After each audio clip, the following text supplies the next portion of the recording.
আজ হচ্ছে সেই দিন। এই দিনেই বহু পুরাতন রীতিনীতি মেনে বাবার বিদায় জানানো হয়। আর বাবার বিদায়ের এরকম দৃশ্য আশা করি আমার মতো তোমরাও অজানা আছো। হাই, আমি রাজদীপ।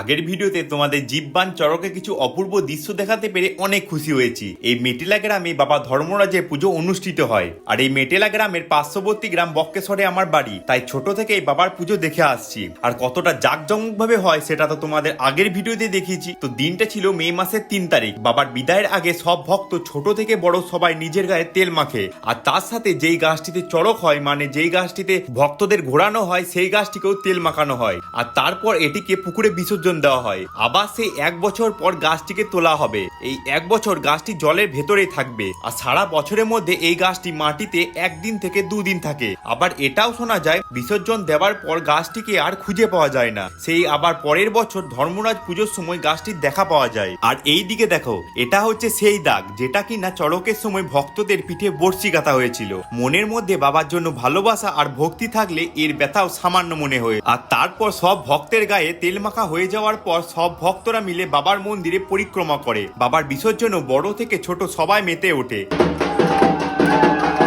আর এই বিসর্জন দেখতে শত শত মানুষ এখানে উপস্থিত হন। আর তারপর সময় হয়ে যায় গাছটির বিসর্জনের। সব ভক্তরা মিলেমিশে গাছটিকে জলে বিসর্জন দেয়। আবার সেই 1 বছর পর গাছটিকে মাটিতে তোলা হবে। আর এই মেটেলা গ্রামে কে কে এসেছিলে কমেন্টে অবশ্যই জানাবে। আর তার সাথে জয় বাবা ধর্মরাজের জয় অবশ্যই লিখে যাবে।